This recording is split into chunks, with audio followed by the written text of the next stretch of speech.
Yeah, guys. So there's been so much news coming in over the last few days. It's been hard to even determine what to discuss here. I mean, from big, huge national stories to sad stories like Hulk Hogan dying. I mean, what has caught your eye over the last few days? I mean, there's just so much. It's almost an overload of news. Yeah, I mean Hulk Hogan and Ozzy Osbourne in the same week. They both, in my mind anyway, seemed completely immortal, and I suppose that their legends are, even though they may be gone. Yeah, I mean, if they're talked about for centuries to come, let's say, then they are immortal in a way. If they say there's what's the saying? You die twice the when you pass away and when your name is spoken for the last time, right? Like that's how it goes.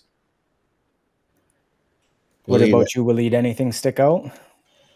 Yeah, well, I'm not so big on the music industry, frankly, but I know that Ozzy Osbourne is such a big name that you can hear about him wherever you are. I mean, I saw football clubs, his favorite football club in England, Aston Villa, gave him a tribute the other day.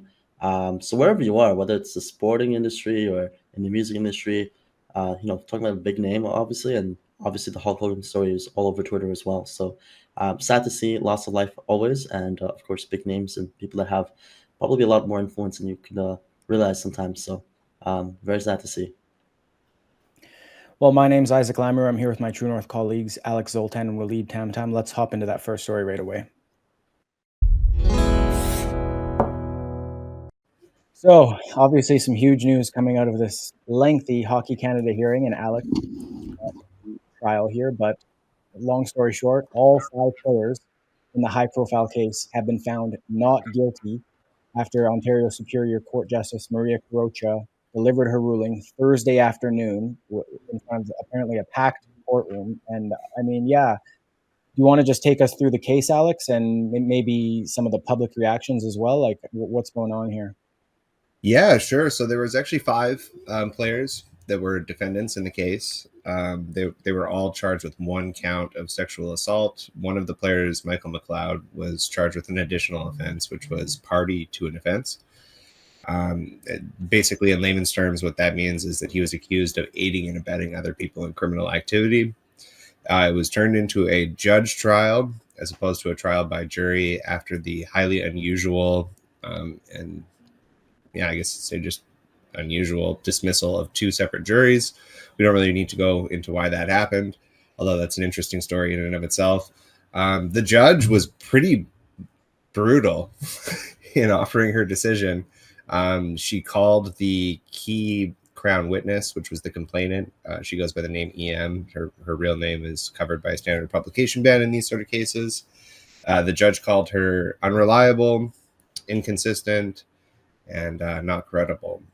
So it was almost a scathing rebuke of the entire case. And I had said online, privately to many people that I was actually surprised this trial even went to trial. So I'm not terribly surprised by the acquittal, but I am surprised by the unhinged reactions online. A lot of people seem to think that they're still guilty, even though they were deemed not guilty. I did have something to ask you about, Alex, because I saw this online as well. A few people asking this question about EM specifically. Obviously, this trial, in short, ruined the careers, at least for a temporary basis, for these five NHL players. So now, do we get to find out who this girl is, and maybe can she suffer social consequences of at least like having put these people through this? I mean, like, is her identity protected indefinitely? Like, what's the rules there? Yeah, so I do believe that her identity is protected virtually indefinitely. There's a few reasons for that. In Canada, we believe in protecting complainants in sexual assault trials so that we don't discourage other people from bringing their cases forward. That differs obviously from the system that they have in the United States. There are certain pros and cons in both directions, depending on which approach that you take. Neither one is without compromise. In terms of whether her name will ever be released, I mean, ultimately, I guess that's kind of up to her whether she wants to release her name or not. Whether it should be released, I actually kind of disagree in the sense that I thought that she was credible.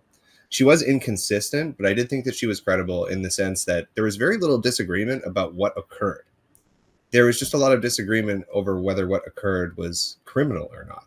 Because what is immoral is not always criminal, right? Or what is in bad taste is not always criminal. And likewise, as we saw with Tamara Leach and Chris Barber, what is illegal is not always immoral in the eyes of the public. So I actually found her probably more credible than the judge, but the judge also identified a lot more inconsistencies than I did, and I guess that's why she's a judge and I'm just a lowly crime reporter.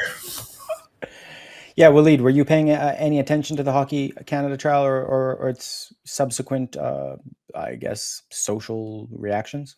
The trial was clearly headed in a certain direction, so I was much more interested about what the court of public opinion had to say, because obviously, we figured out very quickly that all people were found not guilty, and so the question is, how will they be embraced by their fan bases, their teams, how will their careers move forward? And this has happened in other sporting environments as well, where athletes, oftentimes high-profile individuals, have been accused, have been found not guilty, but the career ramifications have been high cost because, life is short, as we say, but a career in sports is even shorter. And I think hockey has that same role, frankly. And so missing, I don't know how long they missed. I don't know if Alex, you have any idea about how much time they spent off the ice with their teams, with the national program. But regardless, any time is a lot of time if it isn't something to do with the actual sport in hand, like injuries. So it's unfortunate that they had to go through that, but it's not the first, and maybe may not be the last. But I definitely do think it's put a bit of a dent in what was once a much more strong, I could say, Me Too movement effect in Canada, where as soon as the accusation goes public, people's careers, profiles, everything just goes to bits. So I wonder what the long-term ramifications will be on perhaps future high-profile cases of this matter. Yeah, I did have something to say just based on the NHL recurrence of these players, let's say, because the goalie in the case, Carter Hart, obviously he's from Sherwood Park, I think, which is essentially right outside of Edmonton. And a lot of Edmontonians, given our search for a goalie, have been calling for him to return home. But something interesting I found that John Shannon just tweeted, a very reputable hockey commentator. He said, quote, "The 5 former World Junior players who were acquitted in London today are not technically suspended by the NHL, but at this point, they are not eligible to play in the NHL. The commissioner will have a say on their futures." So I don't know. He didn't go into details. So I don't know what the legal ramifications are there and what the NHL has to decide for these players to play. Like, as based on this tweet, I don't think uh, a player could be signed tomorrow. So we'll see what happens there. I think that's actually a union concern. The union NHL union, which has, as you probably know, a lot of sway on the league. So we'll have to see what happens. And then, I mean, it'll be very, very interesting to see if any of these players are signed quickly, because these are, as you mentioned there, Alex, like very talented hockey players. These aren't some fourth liners like that. Carter Hart, for example. I mean, he's a starting goaltender. Some of the other players there, they could be on your first, second line. Like these are some superstars in some cases. So definitely some teams are probably going to be looking to sign them, especially if they can get a discount, because I mean, those kind of deals don't just come around, right? Yeah, I mean, I know that one of the players, Alex Formanton, he's stepped away from hockey entirely. He's working in construction now. As for the other players, Dylan Dubé, I think he's playing in Minsk, was the last place that he was playing, and Michael McLeod was playing in Kazakhstan, um, which is pretty much just as remote. Frankly, they just don't have as many hockey rinks in Afghanistan as they do in Kazakhstan. He's actually playing in an arena that sometimes doubles as a circus tent. So, yeah, it's been a really, really interesting ride for a lot of these players. Carter Hart hasn't played for a while, and Calfoot I don't think has played anywhere for a couple of years either. So a couple of years away from playing professional hockey is really harmful to a player's development. As Walid was pointing out, professional sports careers are very short. Well, not just that. I mean, these guys, if you think about it from a financial perspective, how short an NHL player's career is. I mean, they've lost millions of dollars. Like, I don't know what their contracts were, but assuming Hart made like 5 to 8 million a year, I mean, how much has he lost? It's unbelievable, right? Yeah, and on that note, there's an interesting little side note to all of this, which is Alex Formanton, who's no longer playing hockey. His agent had told him to negotiate harder, I believe it was, when his contract was up for renewal. So he didn't re-sign. And then in between the amount of time when he could have re-signed, these charges came up and he basically lost the offer. And so he's suing his agent and his agency in a multi-million-dollar lawsuit. So that'll be another thing to kind of watch in the fallout of all this. The story that just keeps on giving, eh, Alex? Yeah. Well, it's not the longest mischief trial in history, but it's still up there. Speaking of a story that keeps on giving, sort of, because it's evolved a bit. Of course, recently it was revealed that federal government employees were streaming terabytes terabytes. I mean, that's hard to even quantify, is a lot of data. Terabytes of video while at work, I guess. I think it was equivalent to 3,000 hours of video. Maybe that was just a specific agency, or if it was all the federal employees. I don't know. Walid, what was going on with this story? And as far as I understand, they've now banned Netflix and stuff at federal government buildings. What's the deal there? So the ban actually came last fall, and it's now revealed more so why that ban came in the first place. I mean, obviously, they have multiple reasons to ban Amazon Prime Video, Disney Plus, and obviously Netflix, because they simply have no professional value. And that was cited in the first time that they had announced as to why they banned those streaming services from the government employee offices. But something that was revealed later on, and that's the news story of the day, is the fact that one of the main reasons was to do with productivity. Because you mentioned 3,000 hours. 3,000 hours of standard video is only the Public Service and Procurement Canada department. That doesn't include, for example, the Privy Council, which had about 1.5 terabytes, which would amount to closer to 1.5 to 1.6 thousand hours of standard video. Again, for most of these offices, they're running on monitors and computer hardware that it's pretty straightforward. So I wouldn't expect anyone streaming anything at 4K or anything beyond HD. So these figures are quite relevant to exactly what they're looking at on their screens. So it is a lot of hours, and that's the Privy Council. I think Global Affairs Canada, the Department of Fisheries and Oceans, and then, of course, the Department of Innovation, Science, and Economic Development were also among the top 10 departments that all had 0.75, almost 1 terabyte each. And that would be at least 1,000 hours worth of video. So you can do the numbers yourself. That's thousands upon thousands of hours between 10 different departments that are working in Ottawa, working on behalf of Canadians on the taxpayer dollar, on the hour, at the office. So it makes sense that this ban came into effect, but frankly, for the sake of transparency, it would have been much better to have access to this information prior, because I'm sure that streaming services aren't the only thing that people can be doing at work that could distract them. I mean, we're in the age of social media, TikTok has obviously been banned for national security related reasons, but I also do believe that there might be some room for an extended ban onto other traditional Western media, because frankly, look, if this is what they're able to do with Netflix, what else can some of those employees can do? But it's a story that I don't think has come out yet. So we'll wait and see what following actions will occur. But man, I mean, Ottawa is getting a little bit lazy. That's all I can say.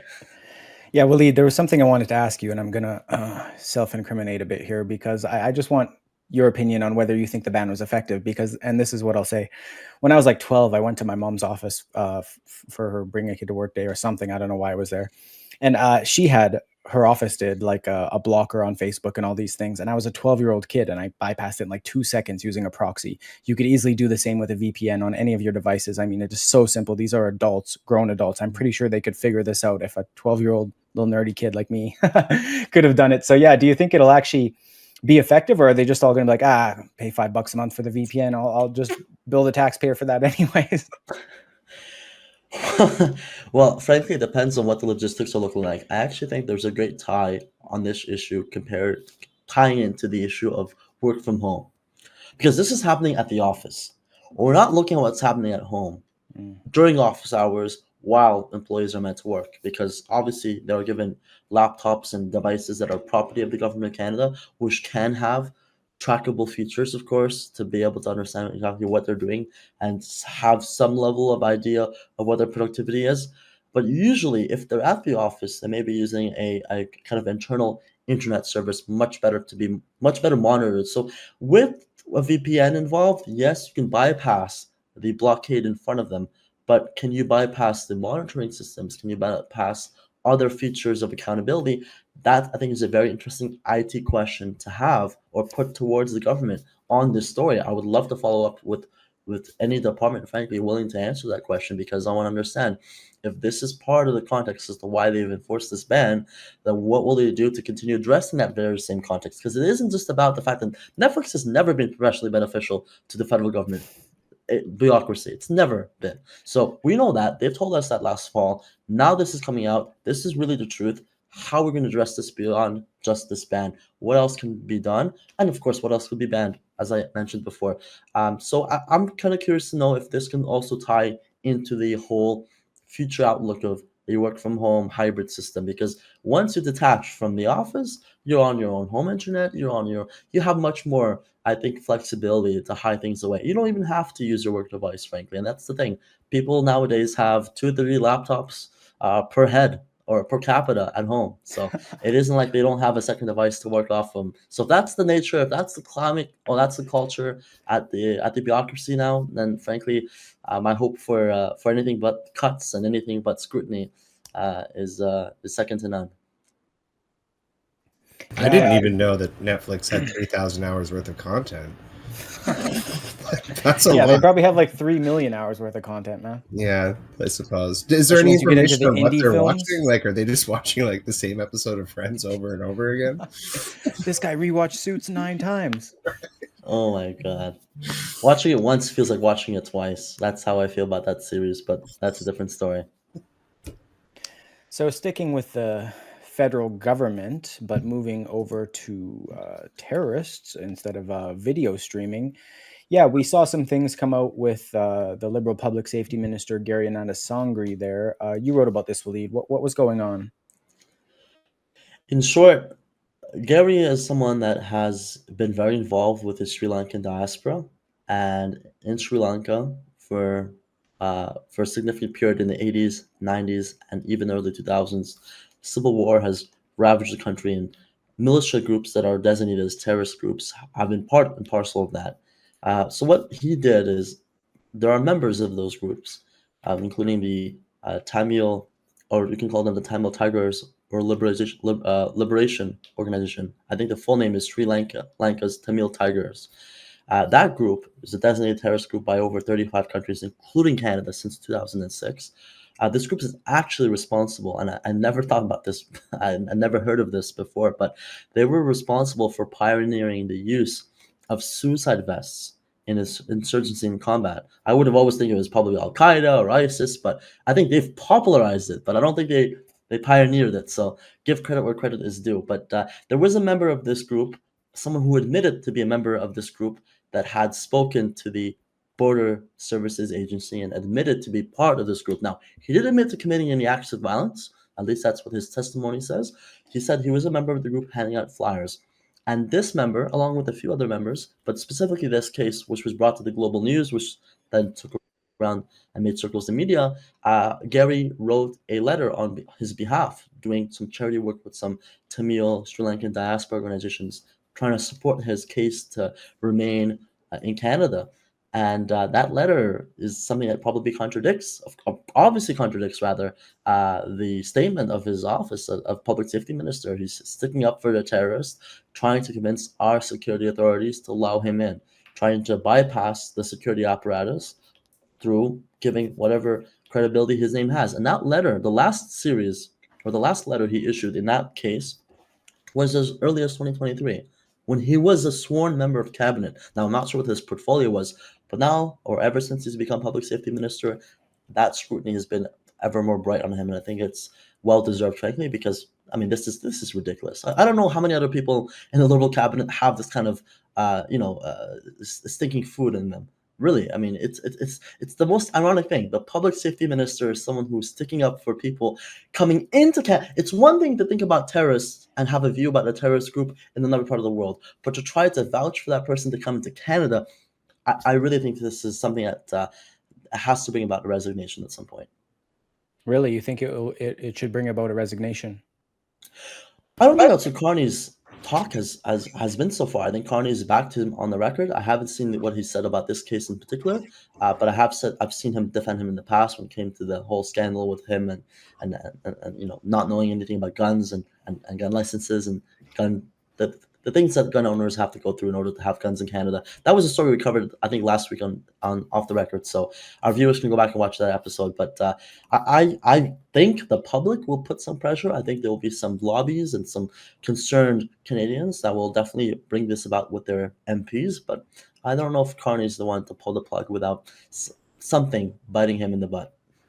Yeah, I don't think accountability has historically been something that Liberals generate on their own, but we have seen that public backlash.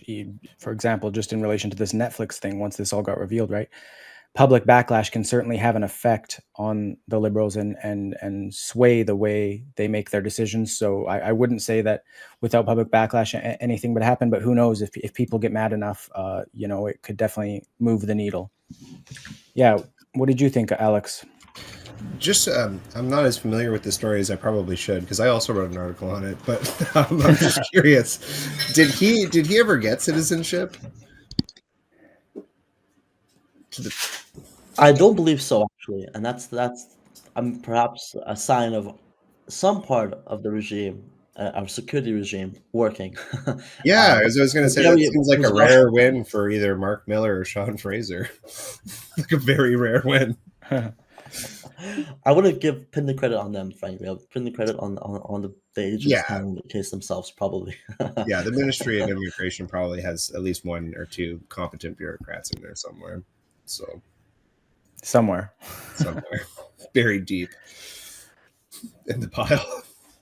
Moving to a different public organization, let's say. I mean, look, the list of whistleblowers exposing the CBC and its bias and ideological preferences, let's say, just keeps on growing. For example, another former recent CBC reporter, as you can see, wrote a True North article there, and he discussed the censorship, the bias, and ideological gatekeeping that is going on inside of Canada's state broadcaster, echoing very similar allegations made by previous whistleblowers. This most recent one was Jason Unrau, who worked at CBC in Yellowknife in Ottawa.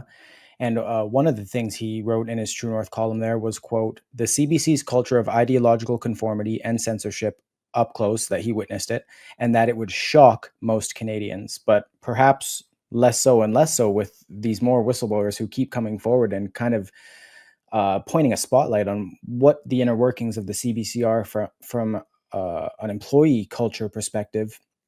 For example, Unrau said that CBC's editorial culture was all about stifling dissenting views, and staff were even punished for questioning any narrative that was ongoing.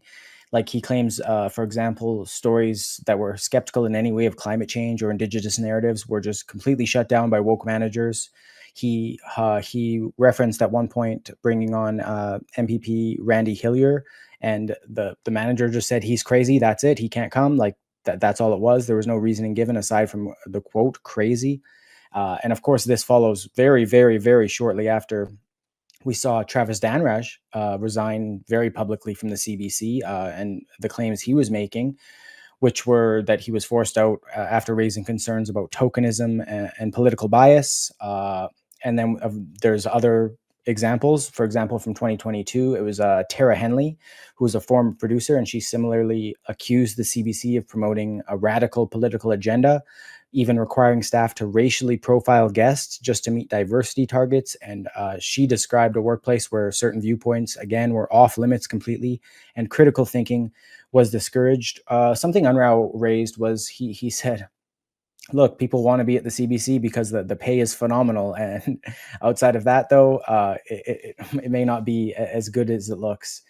It's all about, towing the ideological line. That's a quote he used. I mean, yeah. Do you guys think the CBC are going to face any backlash with all these whistleblowers coming out, or are they kind of just, they can do what they want? Because as we've seen, despite them not meeting performance targets, despite their performance plummeting, Carney recently pledged more money to them. So it seems like they're almost immune from public backlash.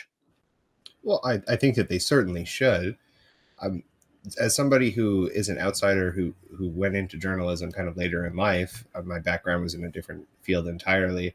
I don't think I'm sharing any kind of trade secrets here when I say that sometimes, when you're in the newsroom and you submit a story, it gets spiked. And the reason that it gets spiked is because, well, in the case of our organization, we say, well, maybe our readers aren't going to be interested in that. We cater to a kind of a specific audience. The CBC, though, they're a taxpayer-funded organization, and their mandate is to present news to everyone, to all taxpayers, regardless of what their ideology happens to be. I mean, we don't take any taxpayer subsidies, media subsidies specifically, so we can kind of pick and choose what we want to put out there, and we can do so without having any kind of moral apprehension about it. But the CBC is obviously very different. I mean, taxpayers pay their salaries, whether they're conservative or liberal. And so they, I believe, have an obligation to present the news fairly, objectively, and without an ideological bend. And I think that Canadians are and should be outraged. Yeah, just picking up on something you just said there, Alex, it reminded me because I wrote a recent article of Smith where she was essentially blasting the legacy media for bias, and she cited Danraj's recent resignation. And she said something along the lines, I don't have the quote here, so I'm paraphrasing, but she said something along the lines of these legacy media decided they didn't want conservative viewers. They decided they didn't want conservative content. And surprise, surprise, conservative viewers and listeners went elsewhere, aka independent media. So yeah, I don't know. Walid, what do you think about all these whistleblowers coming out against the CBC? Do you think, for example, that it's the list will continue to grow and all these people are going to talk about the CBC? I mean, I don't know. Look, I think we've already observed one thing, which is the fact that independent media, like us, have grown. Now, that's based on the audience, and that's based on the consumer market. There are more people willing to invest, engage, read independent media. Not just us, but a long list of outlets. And that population has grown over the years. What I'm looking at right now with this situation with Travis and others in the past and perhaps others in the future is the talent pipeline. Is those talented journalist graduates or those talented people that weren't necessarily in the field of journalism at an earlier stage, and people like my colleague Alex that had gathered other experiences that brought them into this field. I think those kinds of folks like Travis themselves will find themselves in alternative or independent media. And I think that will change the landscape not only for viewers, but also for producers and reporters. And that way, the credibility questions about, where's your best outlet? I mean, or who's your best talk show or host or whomever? I mean, the talent pipeline is no longer going to be headed towards the CBC or the mainstream media. The talent pipeline is going to be a bit more balanced across the board. Yeah, people will be looking for the best paycheck, but people also look for stability, editorial freedom, the ability to express themselves as they wish. I mean, this is what's going to happen with the CBC. And this is something we have to consider ourselves, is the fact that there will be some that will leave because simply they're conservatives and they can't be tolerated under that banner. And then there'll be some that will leave because of some other issues. Who knows? I mean, sometimes the left doesn't like the CBC much either, believe it or not. Or when I mean the left, I mean the real hard left. So there'll be a point in time when CBC will probably piss off enough people to really, really lose its public viewership to the point where they can't return to the same level of operations or the same level of financial and sustainability. And therefore, I think we'll see some real change from that point. So I think journalist graduates, young talent, older talent, looking for a new role, I don't think they'll look at the CBC the same way, because I think this puts a dent on the reputation, not only as a media organization, but simply just as an employer, the way you treat your employees, your working conditions. Alex, I'll ask you something because I've reported on this extensively in the past, but despite the CBC receiving, what is it now, over $1.4 billion annually, I've looked at their annual reports and I'm pretty sure there have been times where they've claimed a deficit. I mean, it's unbelievable. Could your expenses be so high that you're spending more than you make at $1.4 billion? But yeah, I just wanted to ask if you think how the CBC might change if they lost federal government funding in any way. Maybe not, like, I'm not saying they lose all 1.4 billion, but say they went down to 500 million a year. What would that do to the CBC as an organization, and maybe, I guess, Canada's media landscape as a whole? I don't think that they would survive, frankly. I mean, the same thing applies to Chorus Entertainment. That's the parent company for Global. They're basically dependent entirely on media subsidies for their survival, because these companies, you have to remember, even if you laid off half of the staff, you still typically have to pay severance. So the operating costs for these organizations are enormous. And it's really hard to downsize an organization. If you have an unlimited amount of money, it's actually obviously very easy to oversize an organization, but downsizing is really, really tricky. And it's very, very expensive. And also, is there anybody out there looking to buy any of CBC's assets?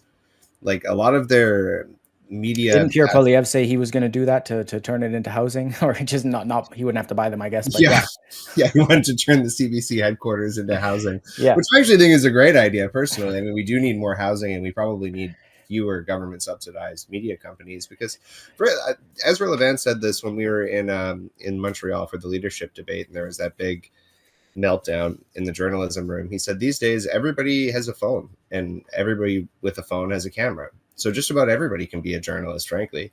Like, you don't need to go to journalism school to be a journalist. And a lot of people who didn't go to journalism school, in my opinion, are great journalists. And so CBC has competition from all angles. And if it didn't receive government subsidies, it didn't receive government funding, there's no way that it would survive. I mean, virtually nobody watches CBC anymore. I mean, almost nobody, everybody is unplugged from cable generally, and that's one of their biggest mediums. So, yeah, I'll comment on that quickly. We've seen critics of right-wing media organizations specifically love to say, oh, you're not a real journalist, where's your degree? It's like, first of all, I do have a degree. I did go to school for journalism, and one thing we learned about extensively was citizen journalism. If you have a phone, if you've ever taken a video and posted to anything, congratulations, you've conducted citizen journalism. You are a journalist. And I mean, just to say that, Alex, like, anyone could be a journalist, as you said. If you take a video and it blows up online, you've just done journalism, you've created news, congratulations, right? Like, it really is that simple. Anyone could be a journalist if you have the passion to create news, write stories, tell people what's happening, right? So yeah, I guess as more people get phones, which is essentially everyone has a phone, their competition grows, I guess. And especially when we have social media platforms like X, where I don't want to say views aren't dissented on, because they are.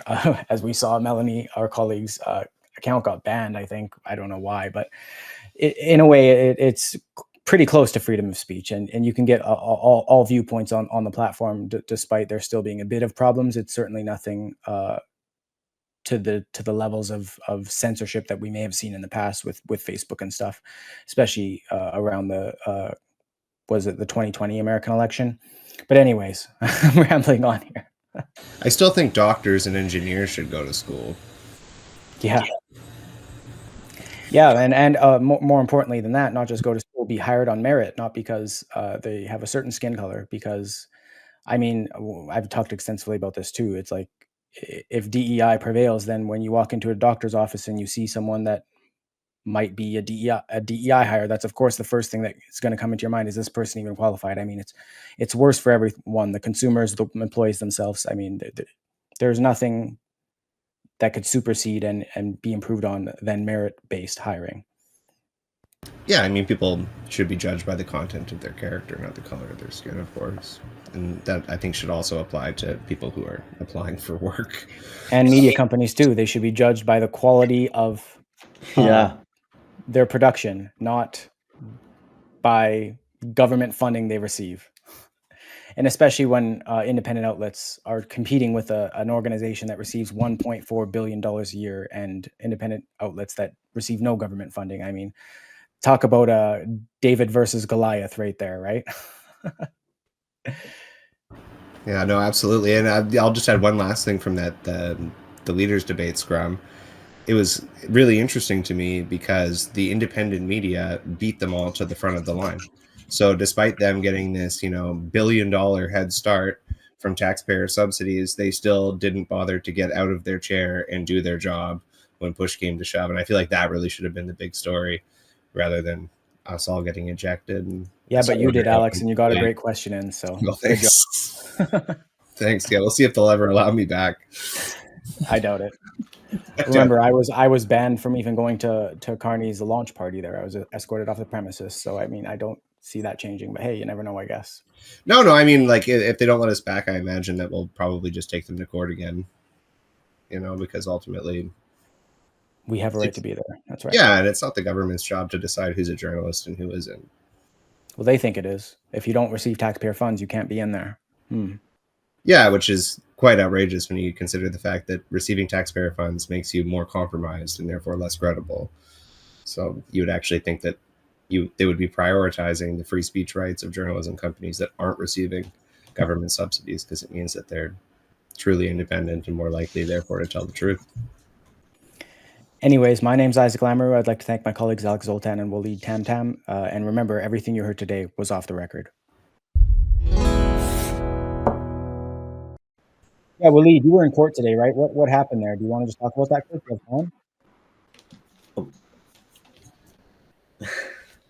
Wait, what? It was a long series of Nothing, frankly. I the last significant moment I can remember was Chris Barber was having some internet issues. He went outside the house with his phone camera in hand. He went back inside the house. He wasn't quick enough to figure it out. Court recess, lunch break. I mean, it was a full show about how long things can happen without anything moving forward.